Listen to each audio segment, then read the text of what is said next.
He's Howard Eibach, a former copywriter and creative director and the author of 2 books on the creative brief. And he's Henry Gomez, an ad agency strategist with 26 years of experience. Together, we're the Brief Brothers, having an ongoing conversation about creative briefs, briefing, and advertising.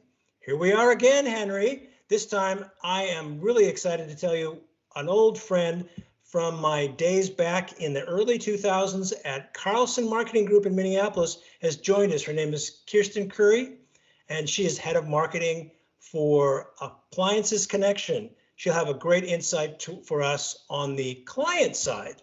Let's take a listen.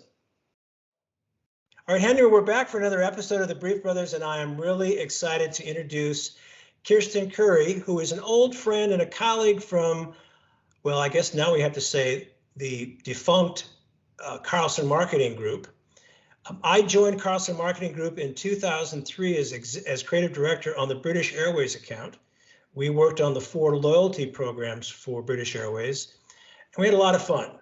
And I haven't talked to Kirstin in a long time, but she is bringing a unique perspective to our conversation here. So Kirstin, thank you for joining us on the Brief Brothers. We're delighted to have you. Thank you for having me. So I want to kick off the conversation by letting our folks, our viewers know that because you work on the client side, this is a part of our conversation we really have, I guess we could say we've neglected it. So you're going to help fill in some important holes. The creative brief, which is our nuts and bolts conversation here, is something that creatives and planners love to talk about, but we can't do anything. We can't go anywhere until we get the assignment from you, the client. I remember when we were working together on the British Airways account, we were struggling with the creative brief, and we wanted to really nail the quality of the creative brief, and we worked together to make that happen. So I guess my first question to you is, what are some of the specific challenges that you see on the client side? Now that you've been on the client side for a number of years, so this isn't brand new to you. What are some of the challenges you see with getting a good brief, working from a good brief, getting the work from the brief as the client, the one who writes the check?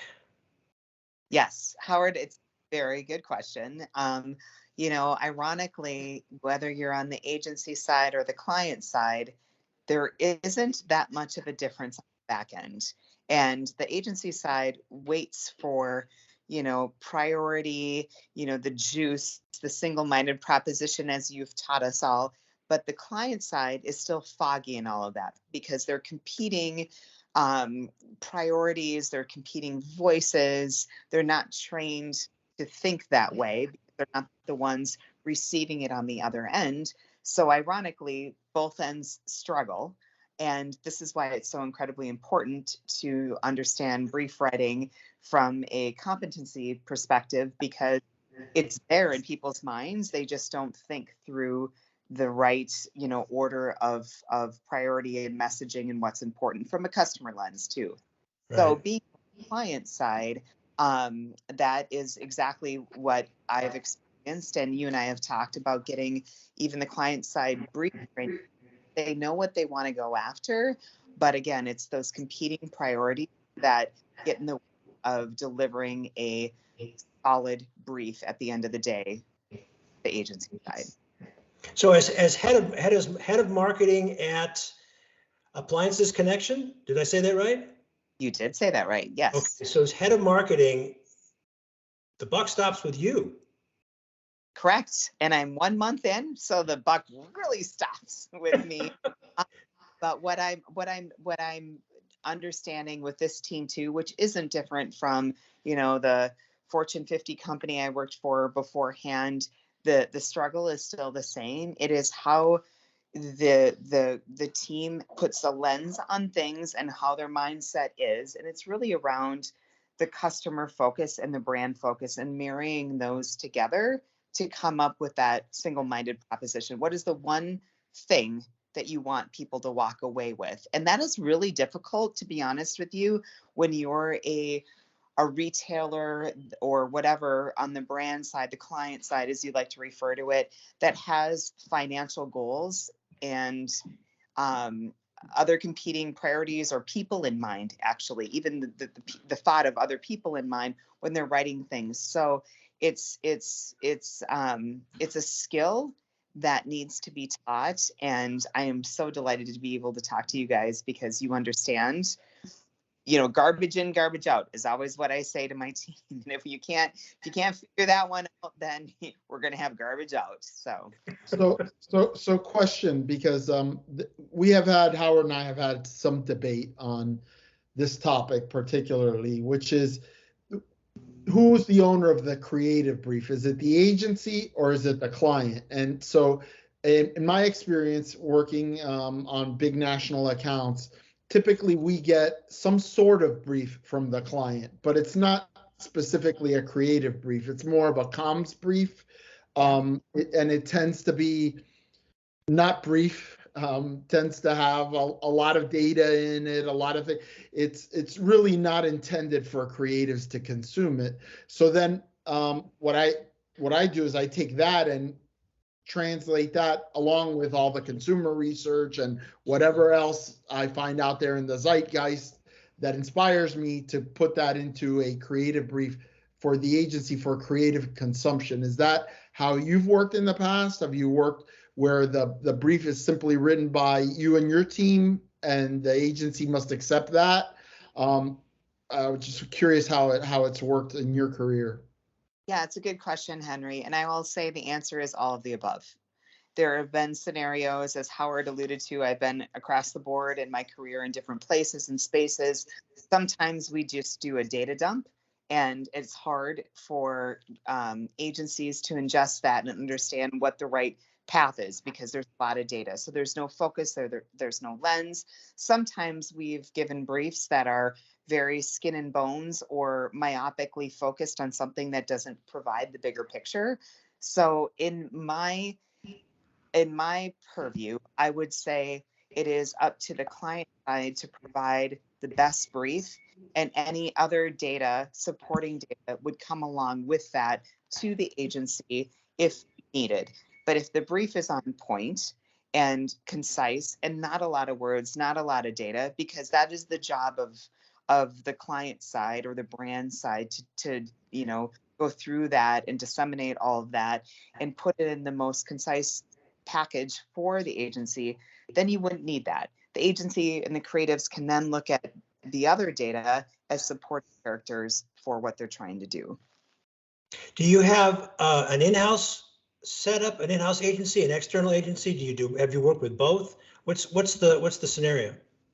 I have worked with both in my past. I don't know that there's the right solution to either way. I see pros and opportunities in both scenarios, whether you're in-house or you have an agency.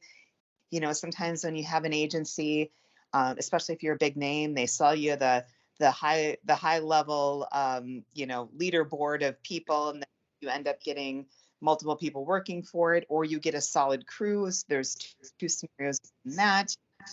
Or if you have in-house, you have to. This is actually the biggest learning I have gone through is when you hire the agency in-house, they have a hard time not separating themselves,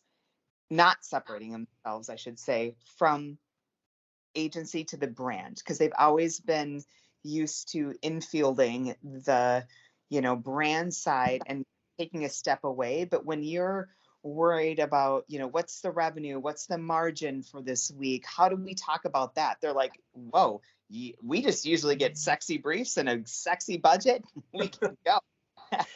You're talking about like actual business stuff, and not that they're not business minded. They're certainly very intelligent people, but it is a different mindset when you're in the actual business itself. So what is your role, or what has been your role over the years in the brief process? My guess is that now, as head of marketing, you might be like the stopgap before a brief goes to the agency. You're not actually writing it, but tell us how this has evolved. Yeah, absolutely. So I played a lot of roles around the brief.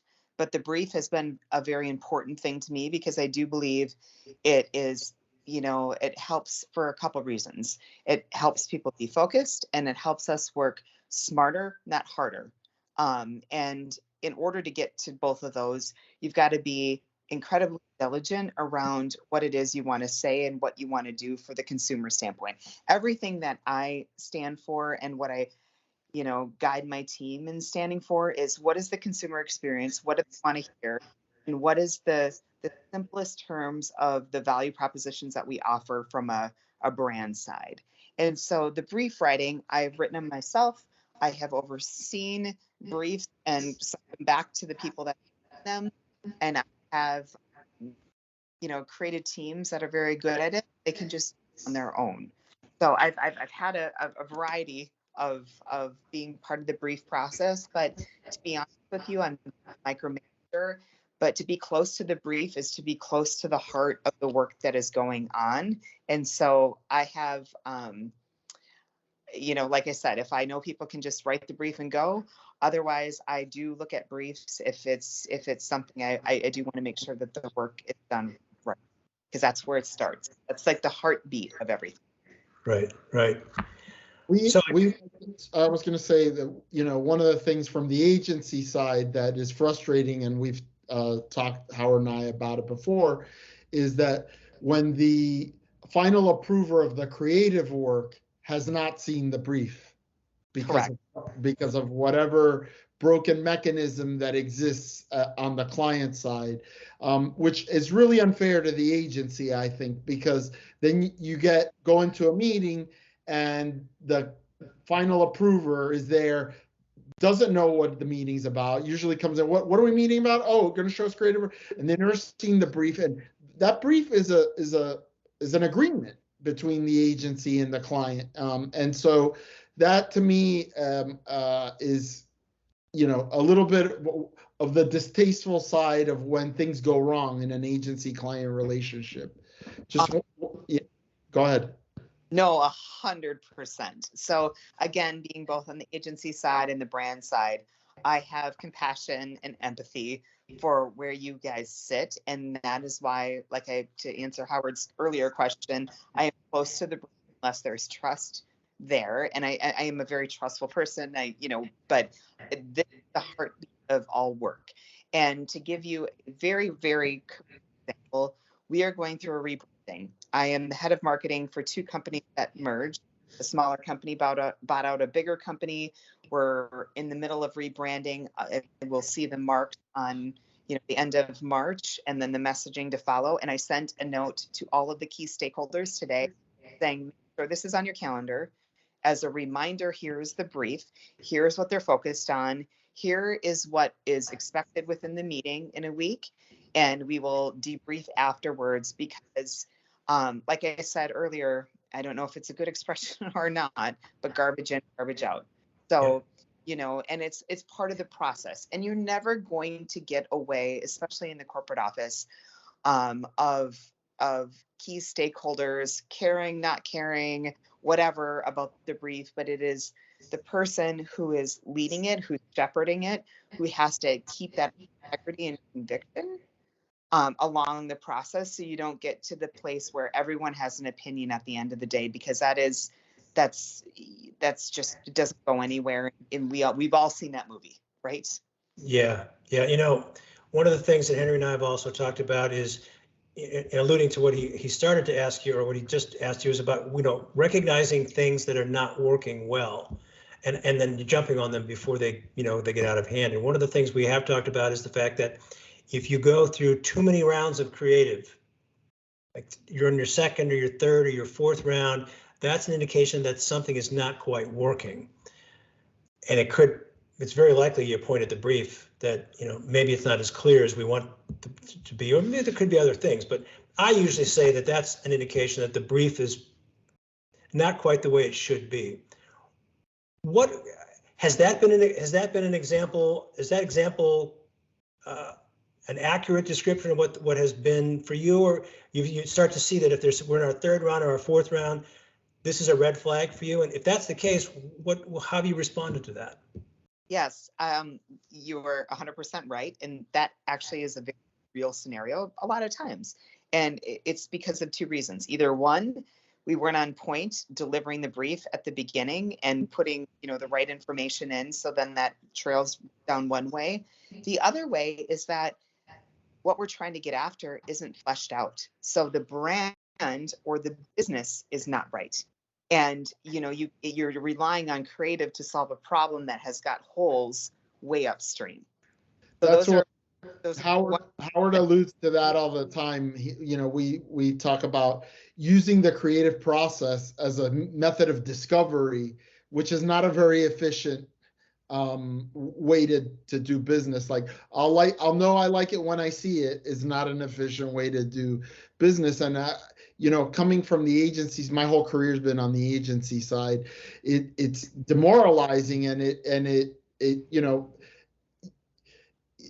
sounds trite to say it, but the morale of the people that are developing your creative work is important. Like if they're motivated and feel passionate about your brand and they see the relationship is in the right place, they will run through walls for you. But if they feel like no matter what they put in front of you, it's not going to get approved, or they asked us to do X and we did X and now they say they want us to do Y, that has over time, it starts to rub, and there's a tension and a friction there that is ultimately damaging to. And I'm a big believer that probably most agency reviews is the agency being the scapegoat for problems inside the client that they didn't figure out. Like, hey, we have this vendor. It's up to us to figure out how to work with this vendor. If they're not delivering what we want, it might be because they don't get it, but more than likely it's because we're not really being clear about what we're asking for.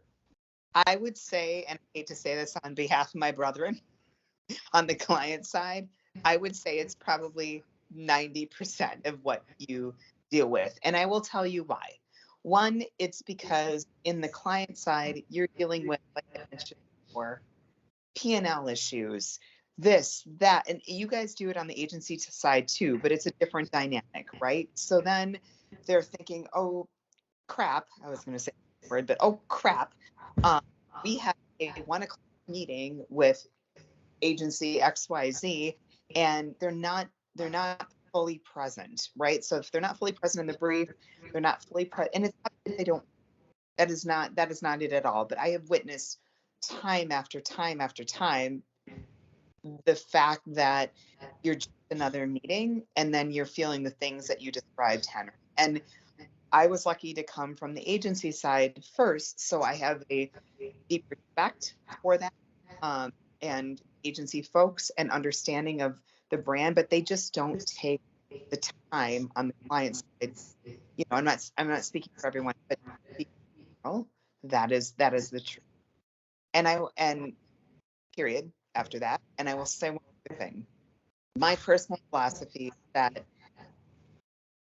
when you're writing a brief, whether initiative or rebranding or whatever, that is a human. You're talking like the brief, there's a human being behind the brief, right? So if that what you're trying to write down is a human, how do you describe that human at the highest level? And that's what I've tried to coach my teams on to get close to what I learned from Howard is single-minded proposition. What are the attributes of that human being? And then it takes away from the busy life of the client with all these other things that they're worried about to just, distilling it down to, if you're going to describe an initiative, project, whatever, what are the simple attributes of that human if they were walking on this earth today, and try to close the gap, get a little bit easier. Wow, that was wonderful, Kirsten. It's like you're quoting from my book. I have not read the second book, and your other one was a long time ago, but I think you've done a good job. Yes, and you flatter me, because one of the things that I like to say, and Henry agrees with this, I think, for the most part, maybe not entirely, that I've made the argument that you could write almost the entire brief from the first person, as if it's the customer talking to you, answering questions. He's made a very valid point of saying, well, there's certain things that the customer doesn't really know what she wants when she's looking at a purchase. And that's where our insights and our deep knowledge of branding come in. But still, there are many aspects of the brief that I advocate can and should be written in I. This is my problem, and this is what I'm facing. This is what I'm thinking now. This is what I could be thinking if you really do a good job with this communication. But it'll show a shift. And that first person speaking like a human being is so important. And I think one of the problems that brands face is they end up talking to themselves, not to a customer, because they have internal interests that need to be met, and they're inward focused rather than outward focused. And you've addressed that. So Yes. spot on. Yeah, you're 100% right. And you can't, it be in that day-to-day function, it's hard.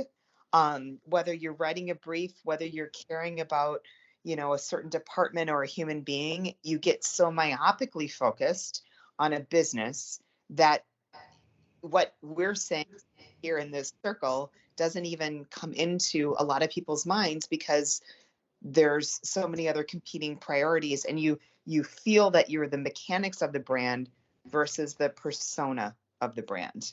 Mm-hmm. Of the brand has to be the utmost piece of writing a brief, because that is what is the go-to-market strategy.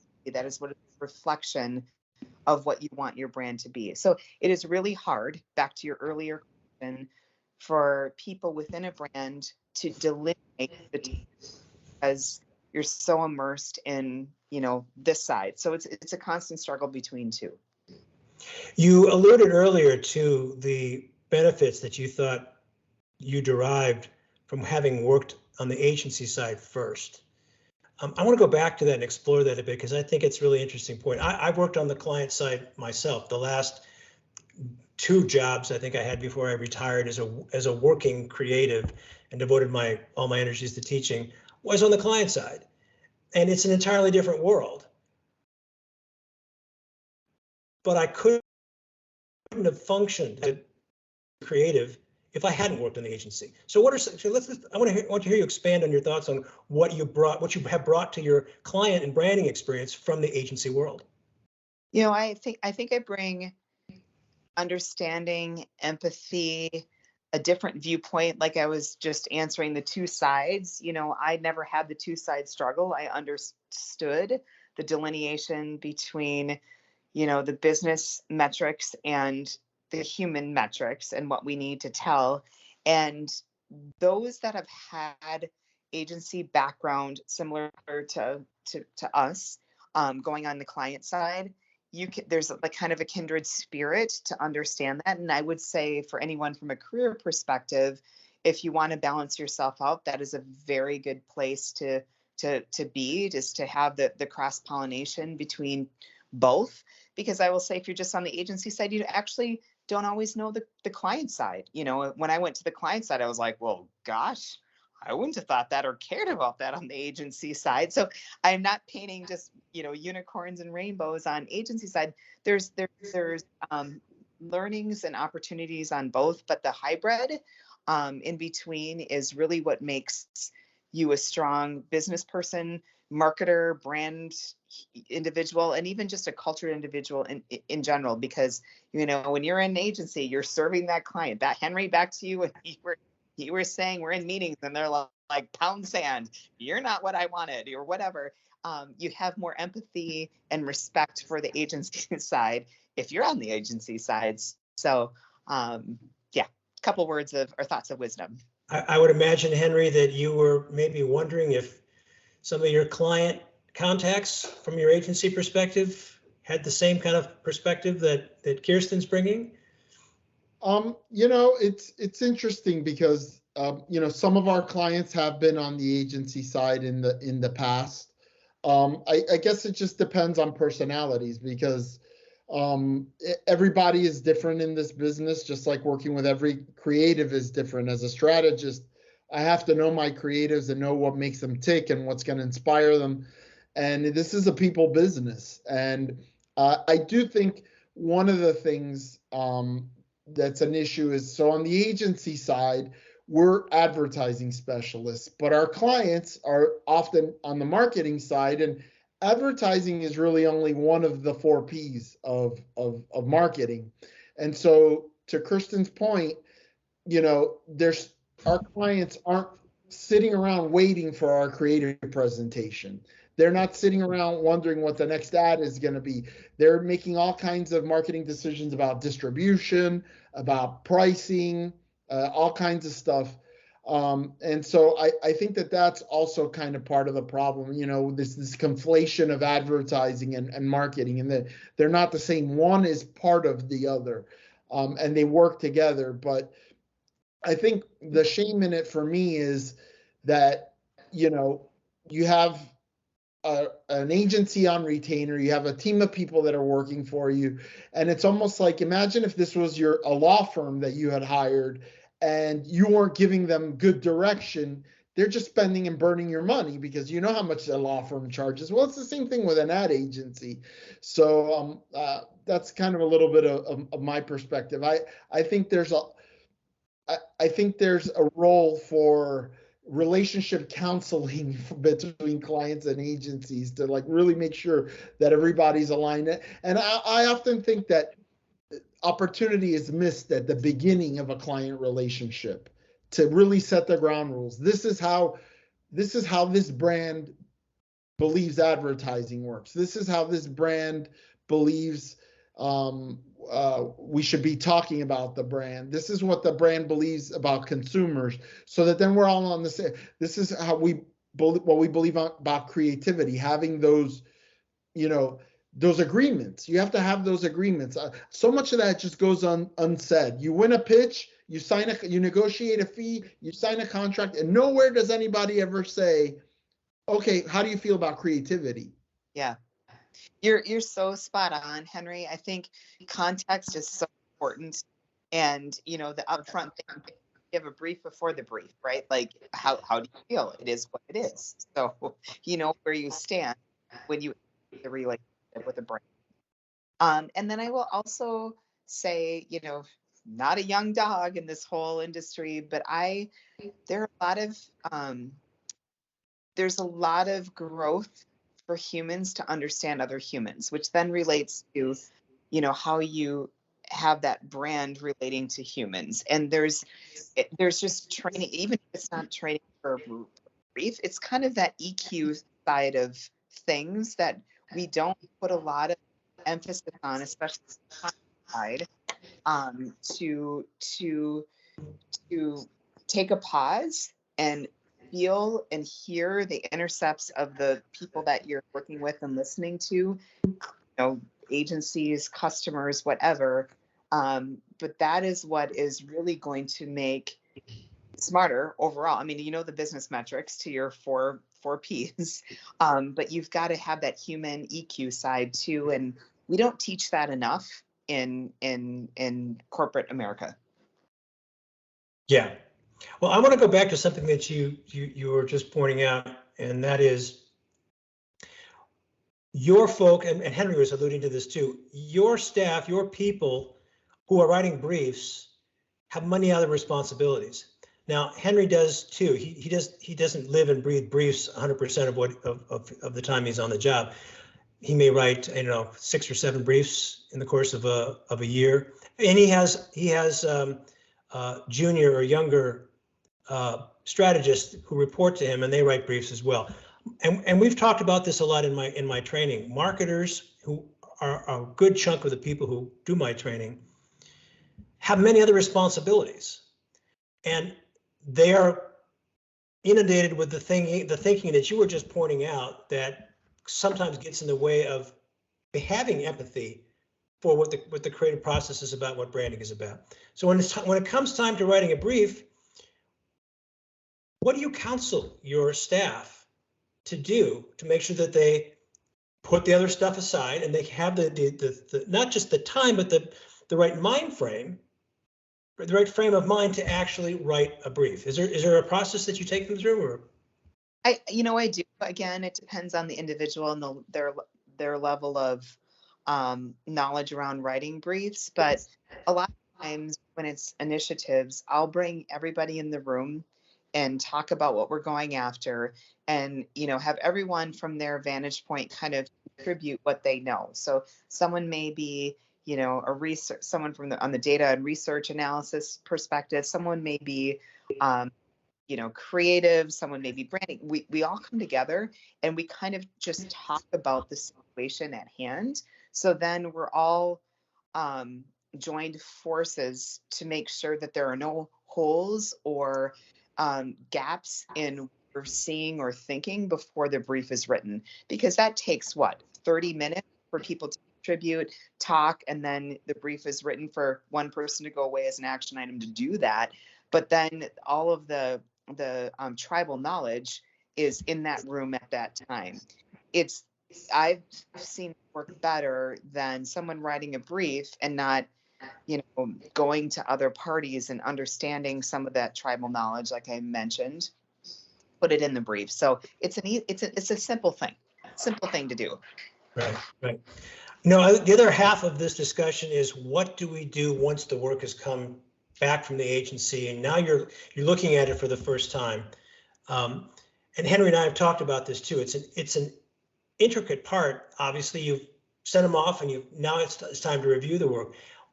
What's going through your mind when you and your team are sitting there listening to the creative?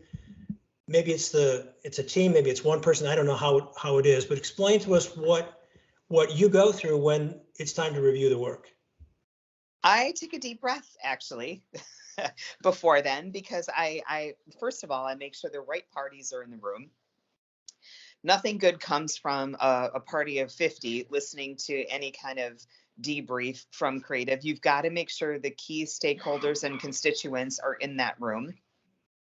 And you have to make sure that they know what their roles are within the debrief of creative. So, like I said before, preparing for our new branding in a week and a half, everyone knows to listen, ingest what's being said, and not start tearing apart the low levels of the tree before we hear the whole thing. So it's very critical that the staging is set up correctly before creative presentations happen. And then afterwards, it's going back to that brief. So whether we had that meeting, like I talked about, with all the right people in the room, and then also bringing the brief in to say, here's what we wanted and here's what we got. Because I'll tell you, everybody's an expert, as you guys know. Everybody's an expert. And you get in there and you can have 6 hours of deliberation of why those experts are right. But if you don't tie it back to the beginning stream of the prep conversation in the brief, then it's just, you're set up to fail. Like Henry, I think you brought that up at the beginning, and that is wildly frustrating for every party at hand. And if people don't know what they're reacting to because they just want to have a voice, the trains come off the tracks, and it's hard. It's hard for the agency side. It's hard for the client, to be honest. I'm glad you mentioned having the right people in the room. We had one of our first guests was Vivek Kuchibhotla. He's a consultant. He's a former agency guy. He does consulting for agencies and for clients. And he talks a lot about this broken process that exists in creativity. And he coined a phrase that, despite his Indian surname and name, he grew up in Latin America, so he's fluent in Spanish. And he coined this phrase, the juniorcito and juniorcita, which are male junior and female junior clients. And when they're at the table at a creative presentation, I understand the impulse for the lead decision maker to want to give the junior person exposure and to learn. But the idea that the junior person speaks first, to me, I never got that. Like, there's one decision maker in that room, and I think that we need to hear from that decision maker upon seeing the work. And everybody else that's there that's junior to that decision maker should listen to what the decision maker says that they like or don't like, and I even hate to use the word like or don't like, but what they're buying or not buying about the work, so that everybody then on the team, on that person's team, knows what they should be looking for when the ultimate decision maker isn't there. You know what I mean? Like this kabuki theater about like, you know, oh, I'm gonna let the intern talk first, and then I'm gonna let the junior person talk, and then I'm gonna come in and a lot of times because they're inexperienced, they're focusing on things, they're focusing on tactical things, they're not focusing conceptually. They're, you know, so I've got like a big bone to pick with a lot of how creative presentations go. Unfortunately, a lot of it is that. Yeah, and that there's a huge bone. I will tell you, if I had to say qualified people to give feedback in a room, junior or senior, I mean, just because you're senior doesn't mean you understand what we're talking about. So I would say 95% of the time, you're going to get feedback from people who are likely not qualified to give that feedback, and not because they're unintelligent. That is not the case at all. They're running fast pace, they're heads down in numbers, they know they've got to get stuff out to market. Like there's different priorities that are not rooted in you know, the initial briefing of everything. So unfortunately, you guys are agencies are at the brunt end of that, and you're never going to avoid that. But if you can help with the people that you're working with to set up the right audience, set up the right brief, set up the right audience, understand all context before you go in, and then honestly to have that room not speak to you and funnel it through one or two individuals that comes back to you in a succinct manner is the formula for success. And I say that with compassion for people on, you know, the other side of the brand. And I say that also with the brand side not being, doing this on purpose at all. It's just another meeting. And these meetings are different than every other meeting that they have. I don't want it to come across as like I have everything I have is complaints. Look, I worked on a very high profile client that had a lot of creative. We were in their office every Monday presenting creative because it was a high velocity business, and they had, because it was so high velocity, they had a systematic, this is how, first of all, they had a team of people that would review creative. So that's the qualified people. These were people that were hired by this brand. They were former agency creatives. They were responsible to be custodians of the brand in the advertising. Not every client company can have that. I understand that. But having the right people at the table, as you said, is important. And the other thing that they did was, we'd go in there, we get our allotted 30 minutes or whatever. We knew what we had, how much time on the agenda. And we'd come in, we'd present, and then we go out to the hallway, like in the principal's office, out in the hallway, which feels weird when you first start doing it. But there was a good thing to it, which was the clients all hashed it out behind closed doors.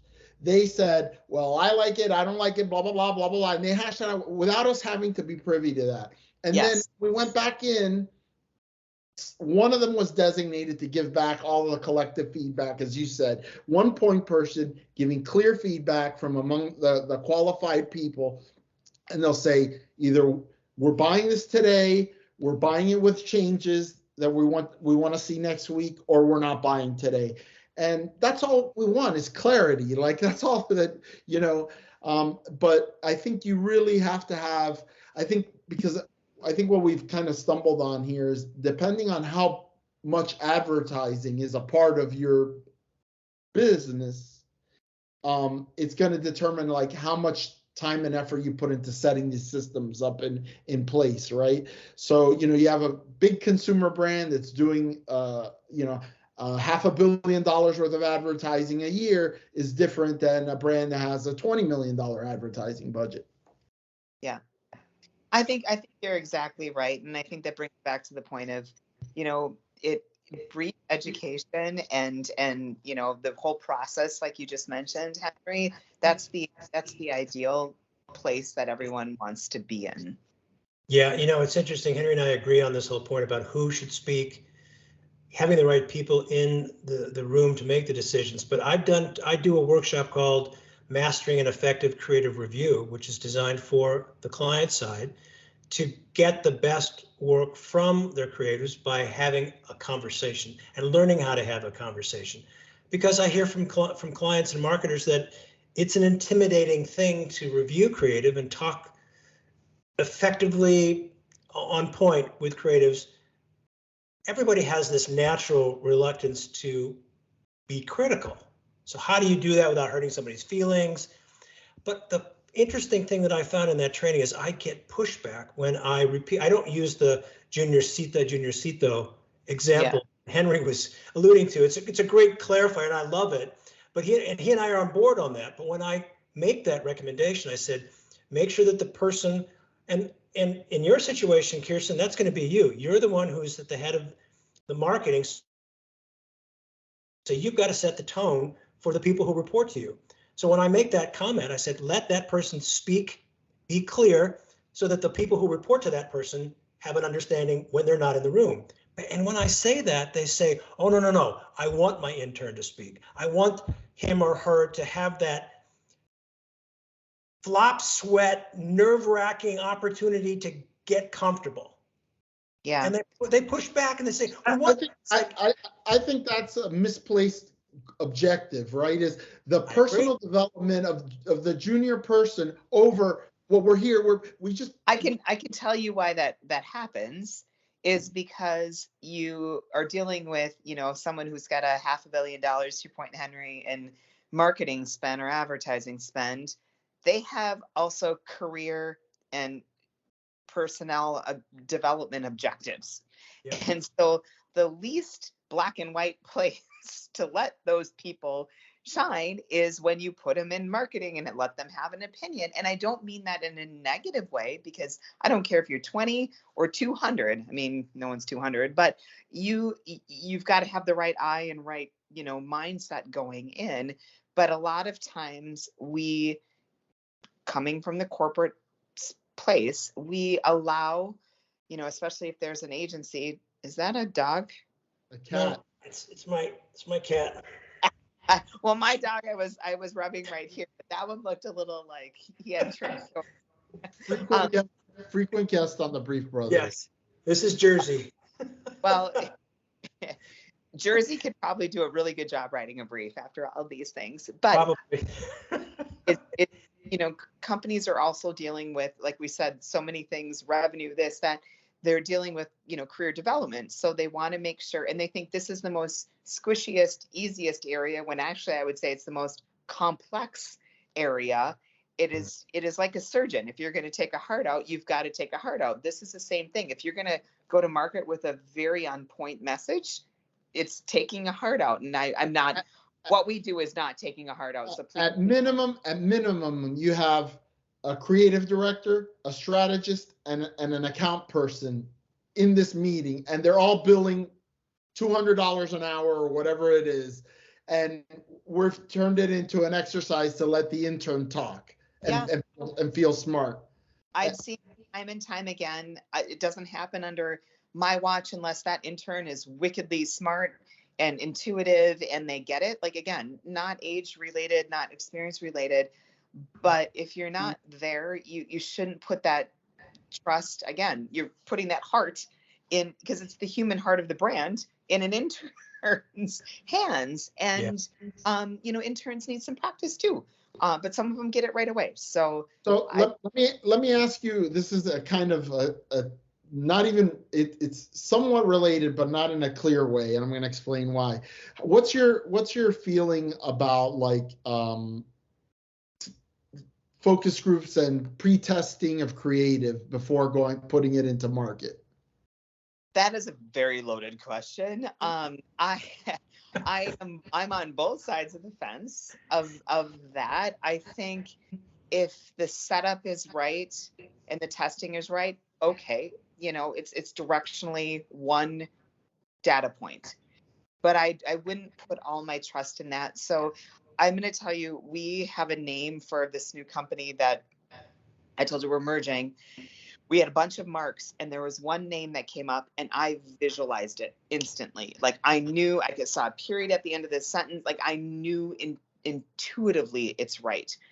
And I think there's a combination of the right people having intuition and then putting stuff out and it getting kind of muddied by the public, right? And the public could be you're targeting the wrong people, you're doing it too vast and wide. I mean, there's a lot of different problems with that, but I do think it's a solid solve. So then you take both, all of your inputs together and then figure out what the right thing is. And too often we are black and white as brand marketers to say, okay, well, the public didn't like that.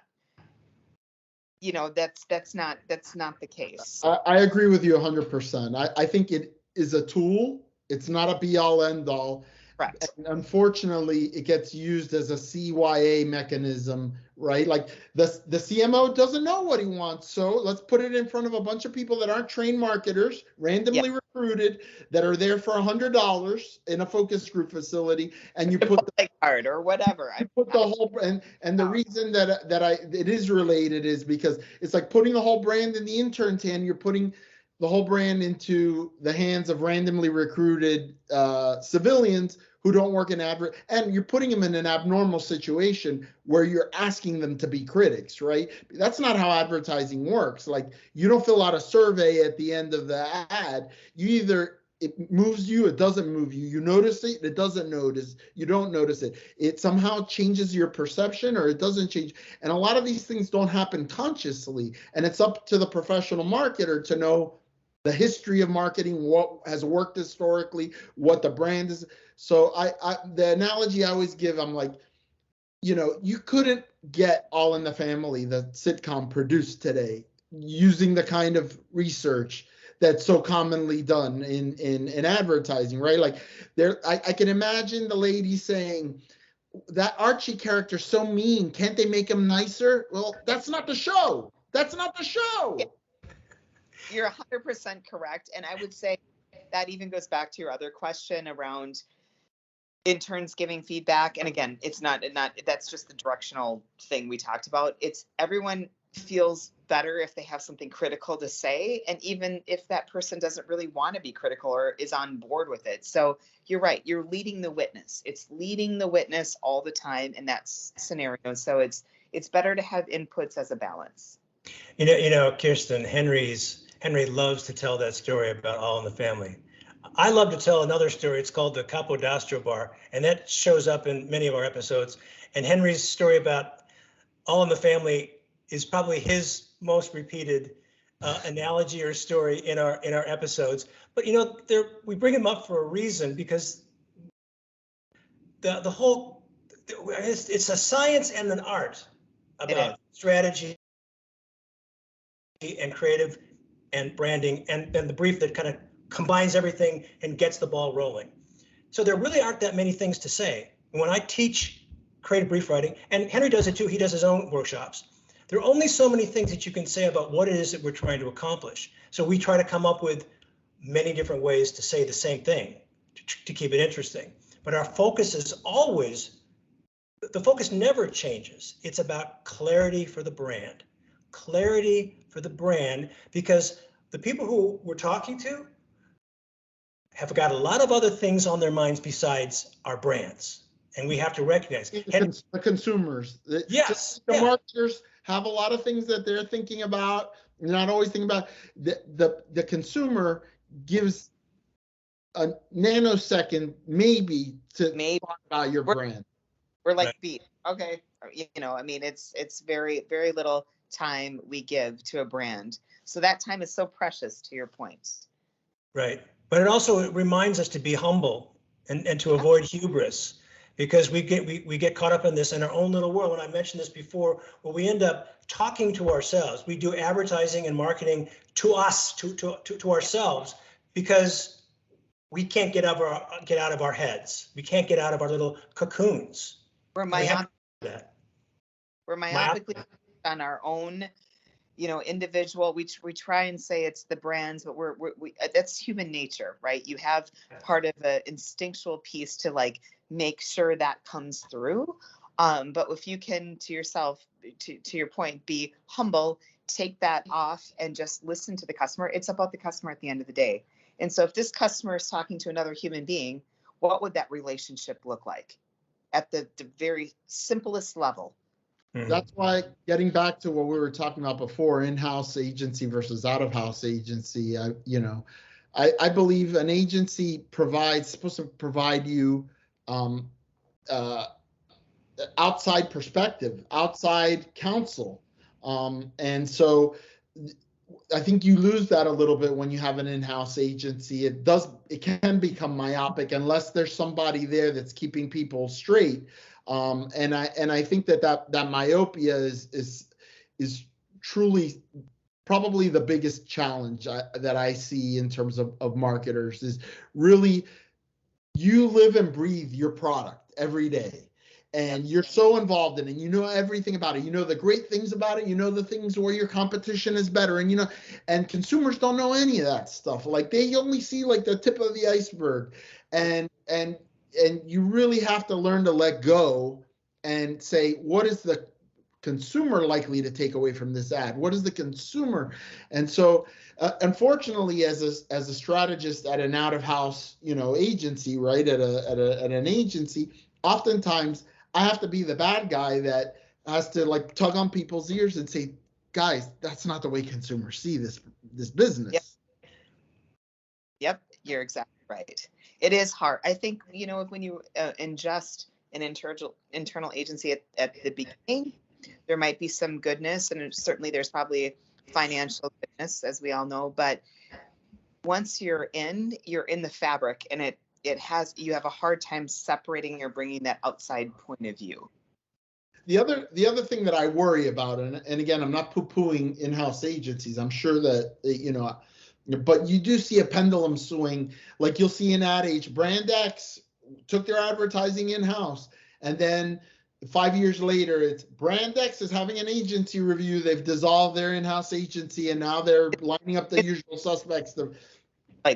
We've all seen it, right? Year after year. So it's a pendulum shift, but I worry, how attractive is an in-house agency to a top creative, right? Like, even if it's a great brand, like, do I really want to work only on, and I'm making it up, Target? Like, Target's a great brand. Do I only want to work on Target? And live and breathe that, for 50 hours, 60 hours a week? My answer is, as a person who's been on the agency side and worked on gazillions of brands, is that would get very boring for me very quickly. Yeah, this is correct. I knowing from a certain situation where that did happen, I think you're yes. On the other hand, I worked at an agency in LA, Team One Advertising, and its one big 800-pound gorilla was Lexus. We were constantly struggling to get other clients, but the first question other clients would ask is, are we going to have enough teams, or is everybody devoted to Lexus?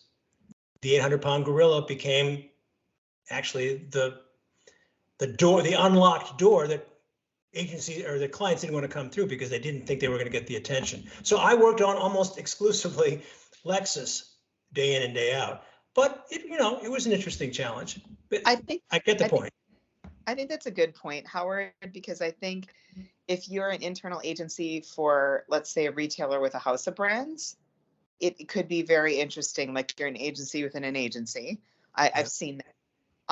But if you're a creative team within one particular brand, it could get monotonous, to your point, Henry. So I've seen both of them be successful, or, some quest for more.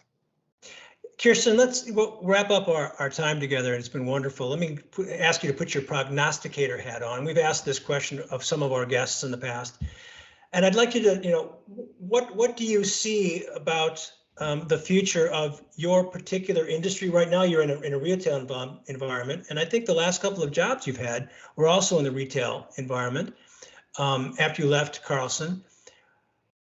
From a perspective of a marketer and a client and a brand guardian, what do you see in the future? What predictions do you think you could make? Are you optimistic about our industry? I am 100% optimistic. I think, saying that, it's incredibly hard. We have so many channels and so many things tugging at our customer customers. And then we've got very diverse customer segments from boomers down to Gen Z, right? So how do you break up your go-to-market strategy and really be immersed in consumers? And this is for a brand, not just, what I'm working on, and target those consumers the way they want to be targeted and break through, like we said before, the nanosecond of chance you have to message, and then the on-point messaging. So it's incredibly complex. The only change is, or the only constant actually is change in a marketer's world right now. So I think, for those that are in to understand and lean in and test and pivot and understand their consumers and be really true to the brand that they're about, are the ones that are going to succeed. You can't no longer, Howard, remember we kind of back then had like direct mail, email, website. It was pretty, TV if we were going to do that. So it was pretty simplistic. No longer is that world. So it's not for the faint of heart. And I think that those that are ready to just be, constantly looking at the beat that's changing are the ones that are going to succeed, both brands and individuals in this space. Kirstin Currie, Head of Marketing at Appliance Connection. Did I get that right again? Appliances Connection, soon to be new brand, but yes, thank you. New brand. We'll look forward to the launch of your new brand. Kirsten, it's been wonderful having you on the Brief Brothers. Thank you so much for joining us. Thank you, Howard. Thank you, Henry. It was awesome to spend my Friday night with you guys. All right. Enjoy your time in Brooklyn when you're there. All right. Anytime you're there, let me know. I will. Okay. Thank you. Okay. Good stuff, Henry. Great stuff, Howard. He's Henry Gomez. And he's Howard Eibach, and together we're the Brief Brothers. Till next time, bye-bye.